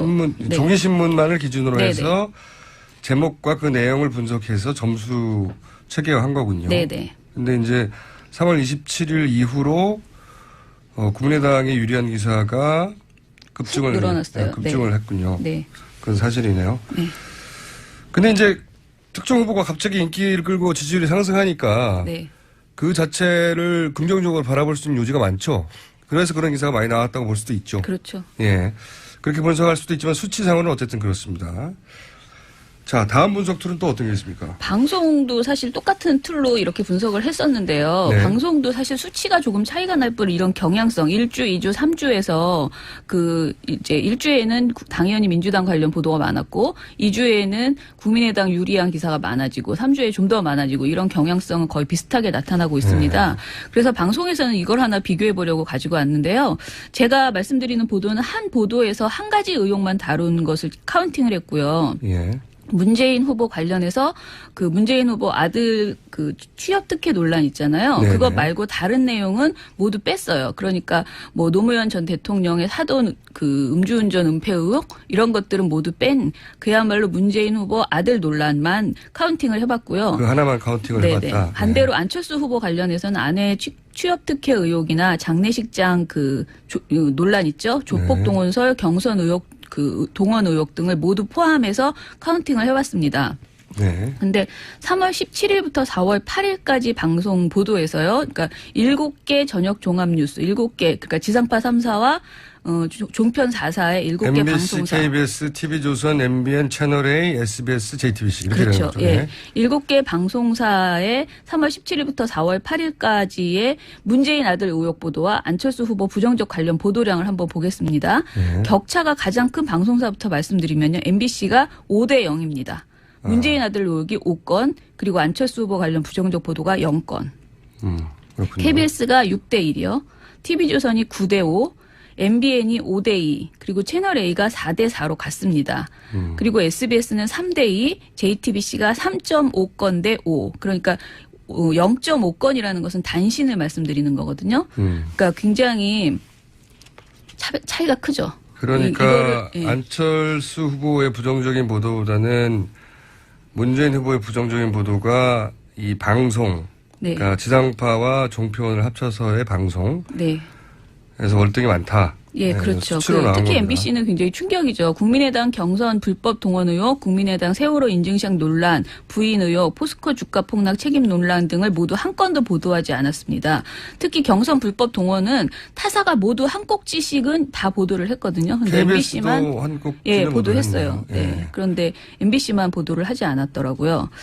그리고 이번에 저희가 방송사하고 신문사의 페이스북을 모니터를 했거든요. 아, 이제 페이스북도 대상으로 합니까? 예. 페이스북도. 근데 예, 이 페이스북을 모니터한 결과를 봐도요. 안철수 그 후보에 대한 게시글이 굉장히 많이 늘어난 것을 볼 수 있습니다. 그러니까 페이스북은 신문과 방송사가 그 중에서 자기들이 이제 대표 기사로 뉴스를 쏘는 그 페이지가 따로 있어요. 네. 예, 공식 페이지죠. 네네. 예, 그거를 분석을 했는데 뉴스 페이지 분석한 결과 1주 차이는 20에서 24일에 문재인 후보 관련 글이 114건이었는데 안철수 후보 관련 글이 21건. 그러니까 초창기에는 이렇게 차이가 많이 그때는 났고요. 시절 격차가 컸으니까요. 예, 그리고 당연하고요. 27일에서 31일까지는 142건 대 45건으로 나오고요. 차이가 나고요. 그런데 4월 3일부터 7일 현재까지는 256건 대 206건으로 이제 안철수 후보가 많이 거의 비슷해지는 이런 정도로 그건 뭐 올라왔습니다. 당연한 현상인 것 같습니다. 예. 네. 특히 4월 5일을 봤는데요. 문안 두 후보 중심이 된 기사가 각각 10개씩이었어요. 네. 이게 지금 중앙일보 페이스북을 말씀드리는 건데, 네. 이 중에서 문 후보는 10건 중 6건이 논란 보도였고, 그 중에 5건이 아들 특혜 의혹이었습니다. 한 신문사만 예를 들어. 네네. 중앙일보만 예를 들어봤어요. 그리고 한 건은 노무현 전 대통령의 사돈 관련된 보도였습니다. 안 후보는 10건 중 한 건만 논란 기사였는데요. 이게 위안부 할머니 장례식장 유세행위 논란 보도였거든요. 그런데 더 황당한 것은 이 게시글의 제목이 위안부 할머니 빈소에 대선 후보 부인 나타나서 온라인 시글입니다. 뭐가 좀 이상하죠. 대선 후보의 이름을 특정하지 않고 그냥 대선 그렇죠. 후보 그래서 이 부인이군요. 페이스북을 보면요. 안철수 후보 관련된 기사라는 것을 느낄 수 없습니다. 또 이게- 여러모로 좀 감싸는 그런 느낌을 굉장히 많이 받을 수 이건 있습니다. 처음에 말씀 주신 서울대 폴랩이 TV조선과 했던 포탈에 지난 1일 2일부터 4월 6일까지 포탈에 등장했던 20만 개 이상의 기사를 네. 누구에게 유리한가 불리한가를 점수로 표시했을 때 안철수 후보가 압도적으로 플러스를 받았던 것과 상관이 있는 거죠. 분석이네요. 예, 실제로. 이런 기사들이 많이 있었다는 거죠. 안철수 시간이 별로 없죠. 시간이 벌써 다 됐네요. 벌써 데이터가 쭉 말했는데 그렇죠. 지금 그러면 오늘 맛보기를 해봤습니다. 이런 네. 식의 분석 툴이 있어요. 이런 식의 분석 툴로 굉장히 오랫동안 92년부터 몇 년입니까? 네. 아주 오랫동안이라고 하죠. 아주 오랫동안 모든 선거를 분석하는 툴을 가지고 그리고 폴랩처럼 아예 새로운 기관들도 등장했고요. 그렇죠. 네. 공정하게 보도되고 있는가를 기분이 아니라 수치로 저희가 매주 알려드릴 텐데 오늘은 맛보기였습니다. 근데 이제 요약하면 맨 앞에 요약하면 언론이 먼저 안철수 후보에게 긍정적인 보도를 했고 그것이 지지를 상승을 견인했다는 게 네. 대선 미디어 감시연대의 결론이군요. 예. 하나만 제가 마무리로 말씀드리면 그 여론조사 오늘 아까 일부에서 많이 말씀하시더라고요. 근데 네. 사실 여론조사에 너무 우리가 따라가면 안 된다 이런 말씀을 꼭 드리고 싶은데 그건 왜 그렇습니까? 선거부도에서 여론조사를 이렇게 많이 보도하는 게 상당히 부정적인 결과를 내고 있습니다.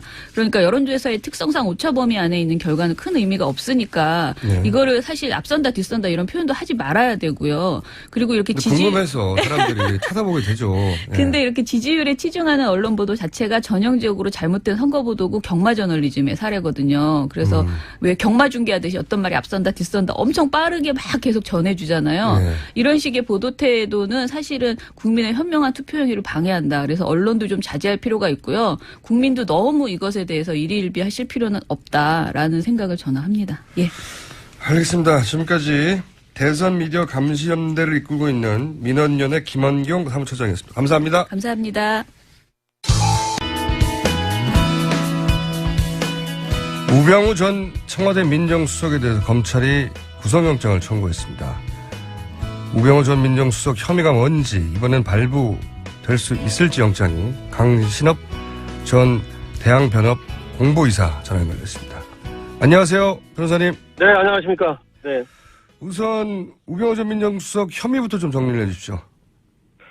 네, 먼저 크게는 직권남용과 직무유기 혐의죠. 네. 첫 번째 찍어내기를 했다는 것인데요, 공무원들을. 네. 그 외교부라든지 공정거래위원회 또 문체부 여기 공무원들을 찍어내기 하는데 일종의 이제 협력을 한다든지 외압을 가한 것이 아닌가라고 하는 의혹이 있죠. 예. 두 번째는 최순실 국정농단의 이 비리 이거를 알고서도 은폐하고 또 혐의를 숨겨준 것이 아닌가라는 진상 은폐 의혹이 있고요. 예. 세 번째는 이제 개인 비리 혐의가 있습니다. 정강의 어떤 횡령 의혹이라든지 이런 이제 개인 비리 혐의가 있고요. 그 다음에 국회에서의 이제 위증을 했다는 혐의도 있고 이렇게 해서 직권남용, 직무유기 그리고 위증 혐의 또 개인 비리 이렇게 이제 크게 보면 나눌 수 있겠죠. 근데 지난번 그 영장 청구된 영장 네. 법원이 기각을 했지 않습니까? 네네. 당시 기각 이유가 뭐였었죠?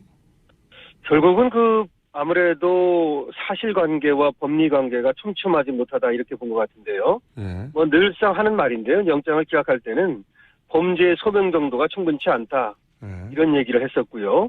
그다음에 법률적 평가에 있어서 다툼의 여지가 있다라는 말을 했습니다. 예. 그래서 뭐 그것이 사실이라 하더라도 그것이 직권남용과 직무유기에 해당하는지는 다퉈볼 여지가 있다 이런 얘기를 한 것이죠. 그런 거에 비추어서 이제 구속의 사유와 필요성 인정하기 어렵다라고 말한 건데 아무래도 그것이 사실관계가 분명치 않고 가사 또 그 사실이 하더라도 직권남용과 직무유기에 해당하는지는 좀 다퉈봐야 되는 게 아니냐. 이것이 저번에 법원의 평가였다고 볼 수 있겠죠. 전체적으로 약하다고 평가한 건데 그러면. 그렇습니다. 예, 예. 그렇습니다. 근데 이번에 검찰이 그걸 보강했나요? 근데 그것이 좀 분명치가 않은데요. 예. 이번에 이제 특검에서 8개 혐의를 25,000쪽에 이르는 방대한 분량을 넘겼거든요. 예. 그래서 검찰에서 한 달 반 정도 계속 수사를 해왔지 않습니까? 예. 그런데 이번에 구속영장을 청구한 걸 보면 개인 비리 혐의는 늦지 않은 것으로 얘기가 되고 있고요. 예. 또 뭐 세월호 부분도 이 직권남용 부분은 늦지 않은 것으로 얘기가 되고 있어서 세월호 그렇다면, 관련해서 예. 이제 전화해서 해경에 전화해서 뭐 압력을 넣었다든가 외압을 가했다는 의혹이 있지 않습니까? 이런 세월호 관련 의혹들로 빠졌어요 이번에. 그렇습니다. 광주지검의 그 당시 형사 2부인데요.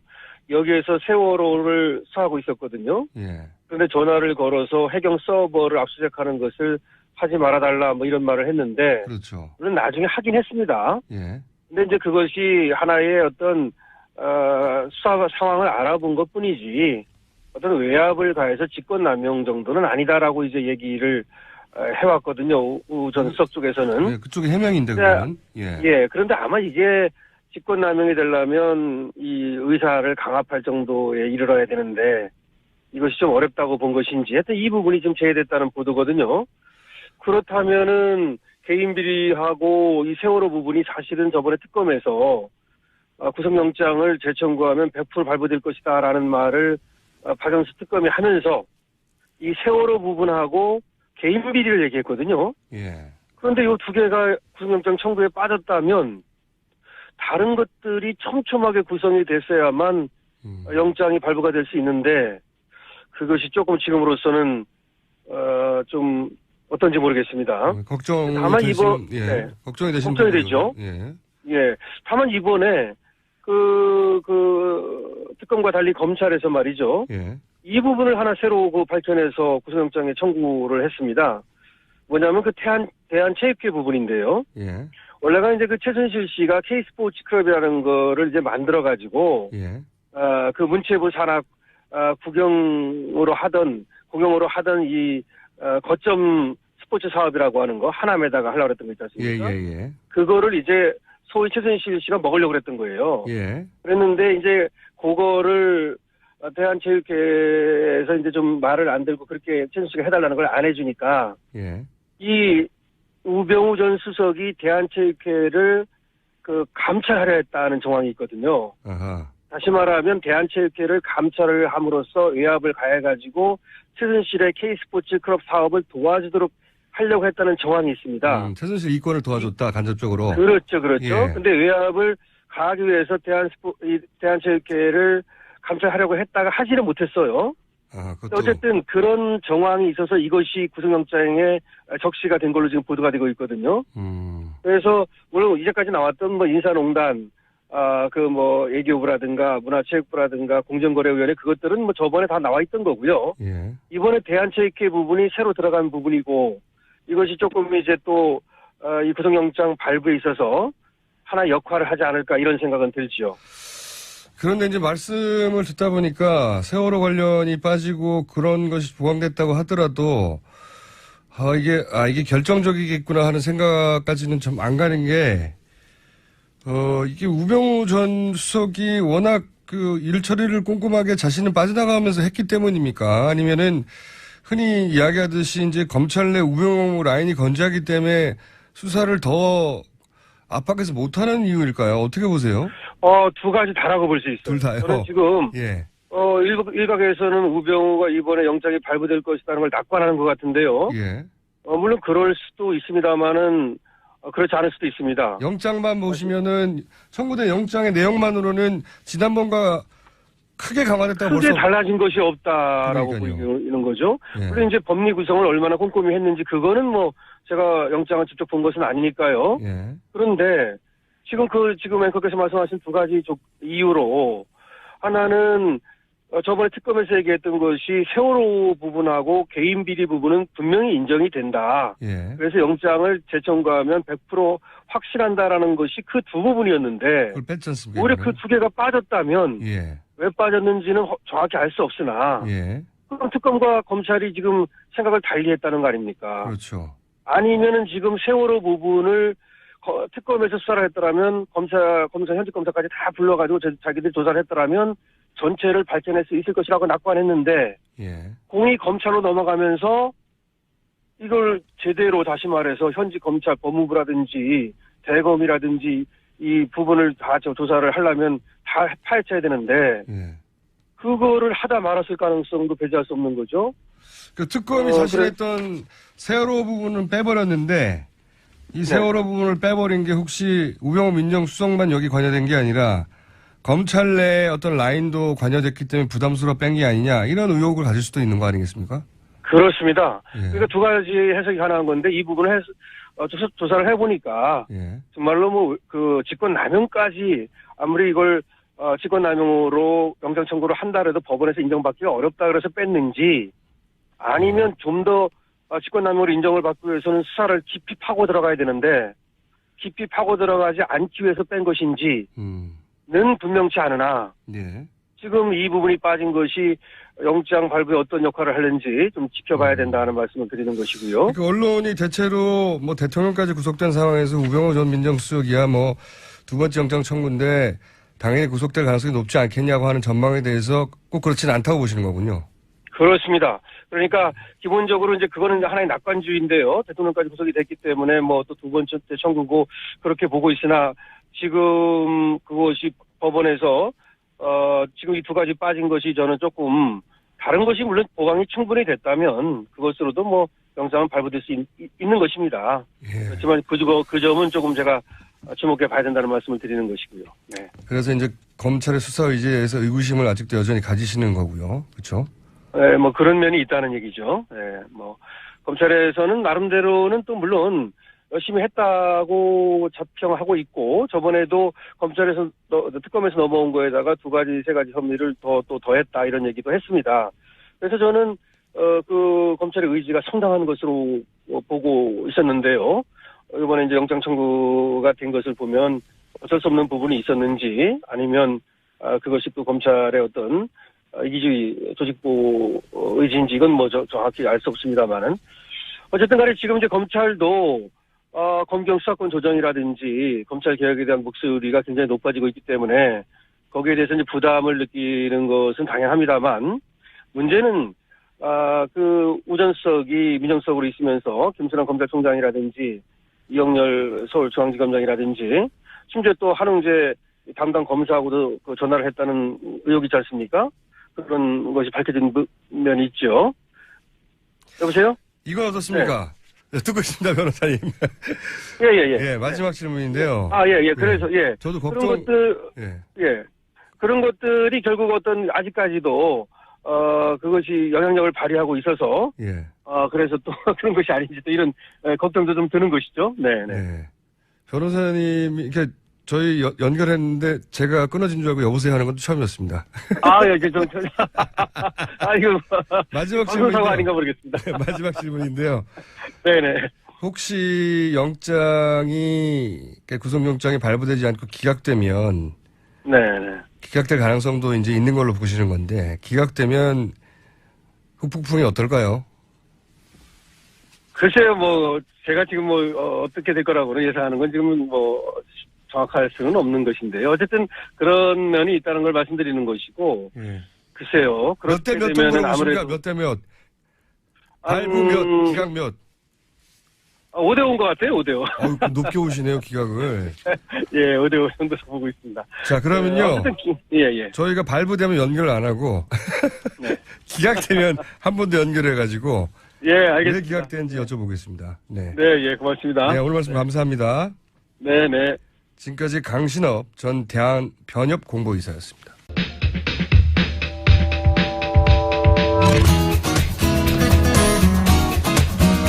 자, 저의 오랜 인기 고정 코너죠. 르몽드 디플로마티크 편집위원 임상훈 위원님 나오셨습니다. 안녕하십니까. 네, 안녕하십니까. 자, 이번 주는 어떤 뉴스입니까? 대선이 이제 얼마 남았는데. 그렇죠. 지난주에 우리가 전 세계 풀뿌리 민주주의 관련 이야기 좀 쭉 하자고 하지 않았습니까? 예. 네, 그것을 잠시 보류하고 예. 워낙에 이제 우리나라도 이제 대선이 얼마 안 남았고 관련해서 이제 그 주변 국가, 특히 그 동북아 관련 그 안보 문제라든가 이런 거 관심이 많이 높아지고 있기 때문에 네. 특히 지난주에 그 미중 정상회담 하지 않았습니까? 네. 그러면서 과연 무슨 얘기가 나왔을까? 우리나라와 관련해서 특히 사드 배치라든가 이런 거 두 나라가 어떤 이야기가 있을까? 이런 관심이 있을 것 같은데 그 이야기를 좀 오늘 하려고 합니다. 저희가 한번 다루긴 했어요. 지난주 중에. 네. 다루긴 했는데 물론 회담 초에 다뤘는데 분위기로 봐서는 별 결과 안 나올 것 같다. 예.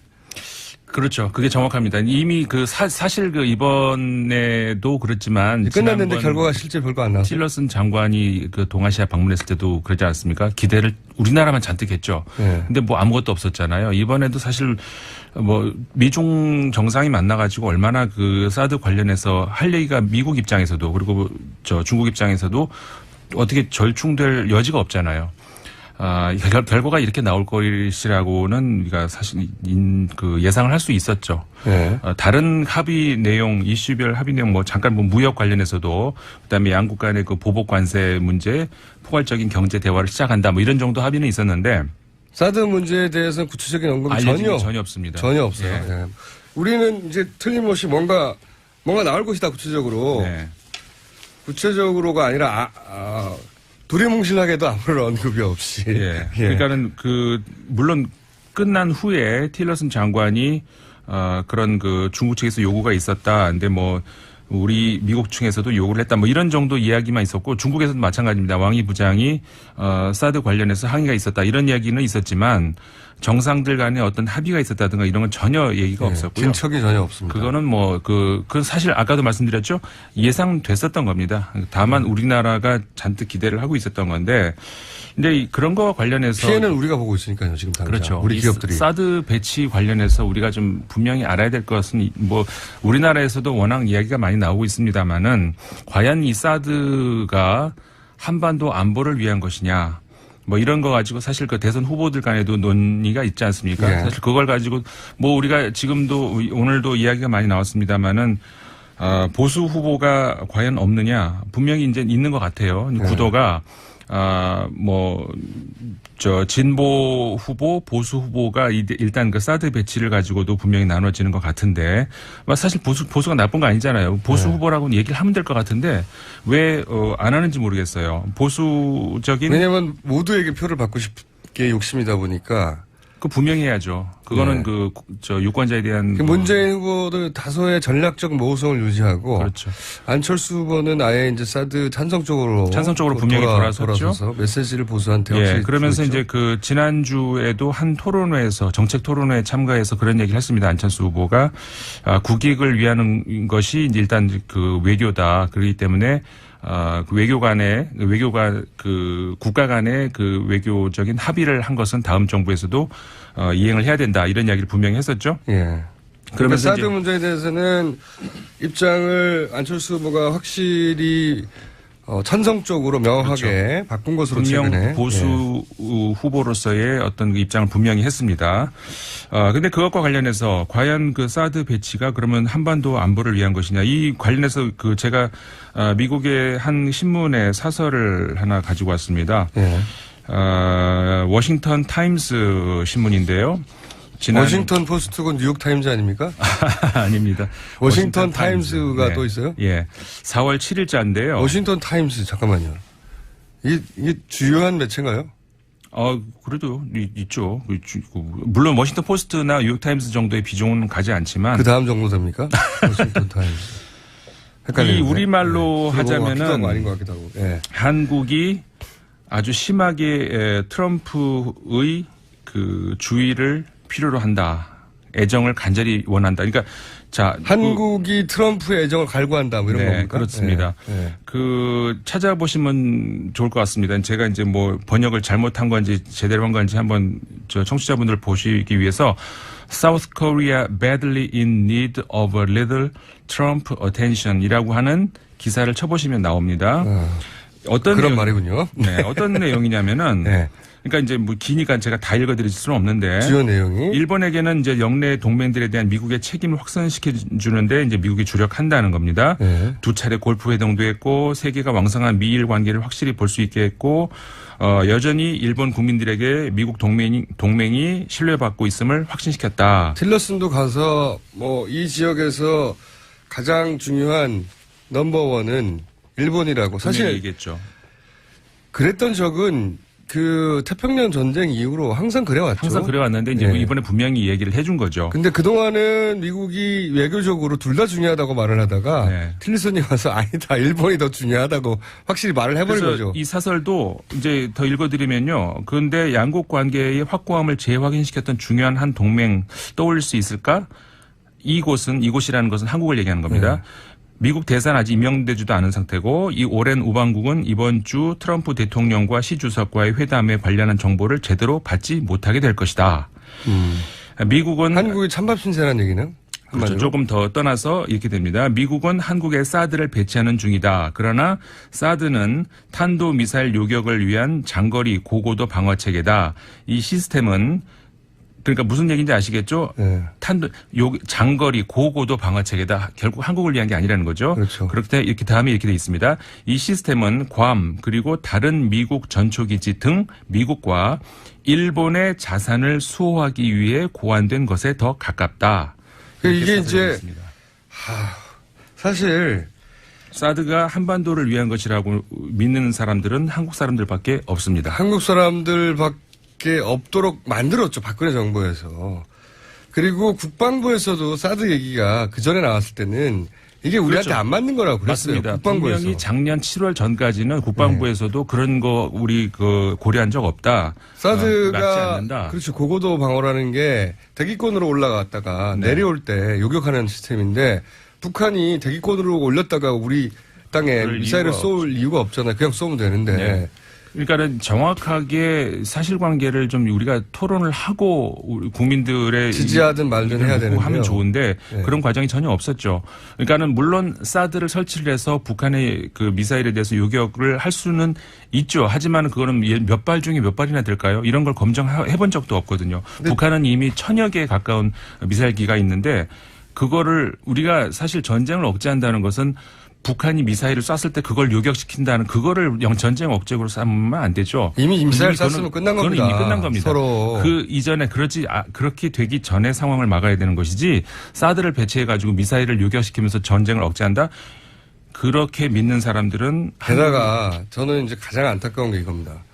지금 방금 말씀하셨고 미국의 언론에서도 지적했듯이 이거는 이 무기의 속성상 우리나라에 떨어지는 미사일이 아니라 그렇죠. 할 수도 있지만 애초에 이 무기의 속성상 기본적으로 가깝게는 일본, 멀리는 실제로 가장 중요한 거는 미국 본토 방어용이라고 그렇습니다. 사드에 대한 미국의 문서를 보면 한결같이 미국 본토 방어용이라고 나와 있어요. 네. 너무나 당연하게도.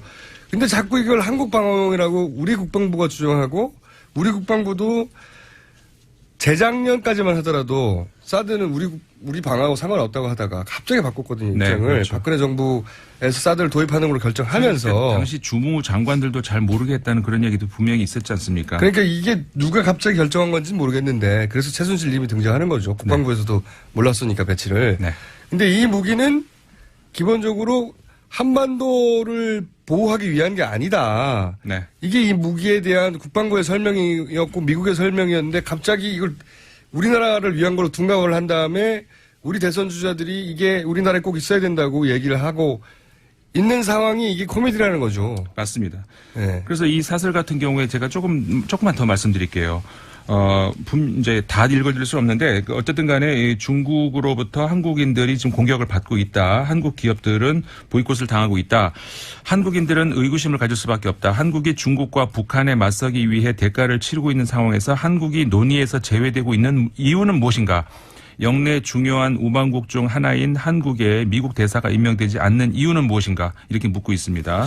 아마도 이제 지금 대통령 유고 상황이라서 그럴 수도 있긴 하겠죠. 예, 전번 이야기이기도 하고. 그렇죠. 그런 건 있지만 어쨌든 간에 직접 그 사드가 배치되는 곳은 한반도지 않습니까? 근데 왜 한반도가 전혀 여기서 제외가 되고 있고 논의에서 왜냐하면 우리는 정보도 받지 못하고 당연히 있고. 받아들이는 걸로 결론이 났기 때문에 신경 안 써도 되는 거죠. 그러니까 동네 북이라는 거죠. 중국한테 얻어맞고 그거 맞습니다. 미국은 당연히 뭐 찍소리 뭐 하면 안 되잖아 이렇게 생각하고 아니, 있는 것이고 지금 주요 대선 후보들도 사드는 배치가 돼야 되는 것으로. 왜냐하면 이미 작년에 아주 본격적인 여론 작업으로 사드는 배치되는 게 국익에 유리한 것이다라고 하는 그러니까 북한에 대한 공포를 이용한 이제 마케팅이었는데 그렇죠. 여론 마케팅이었는데 그게 성공적이었고 네. 그래서 사드는 우리 북한 미사일을 막기 위해서는 사드가 필요하구나라고 국민 절반 이상이 그렇게 받아들이고 있는 상황이거든요. 그렇죠. 근데 이 인식과 싸우기보다는 시간이 너무 적으니까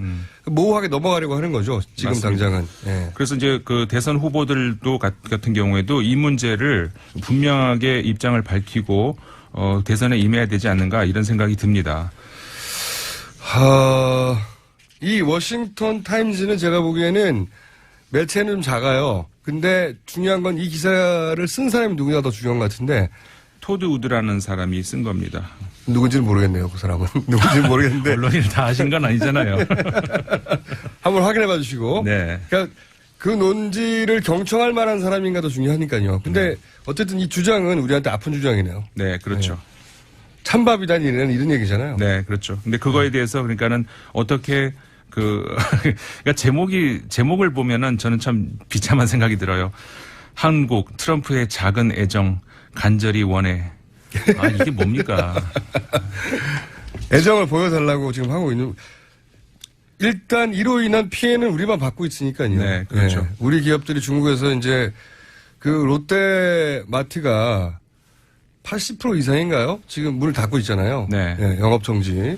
그러니까 이 사설에서도 말하고 있듯이 사실상 이 사드가 보호하고 있는 것은 일본인데 피해는 우리가 보고 있다는 얘기죠. 결과죠. 네. 그리고 중국과 미국 모두 이 문제를 언급하지 않고 피하고 있다고. 있다. 네. 피해는 우리가 계속 보고 있고. 맞습니다. 근데 우리는 그걸 받아들인다고 대선 주자들이 말하고 있다는 겁니다. 그렇죠. 이게 이제 굉장히 우리 보수 후보들의 입장이라는 거죠. 알겠습니다. 오늘 여기까지 하겠습니다. 르몽드 디플로마티크의 임상훈 위원이었습니다. 감사합니다. 네, 감사합니다. 저는 김어준입니다. 내일 다시 뵙겠습니다. 안녕.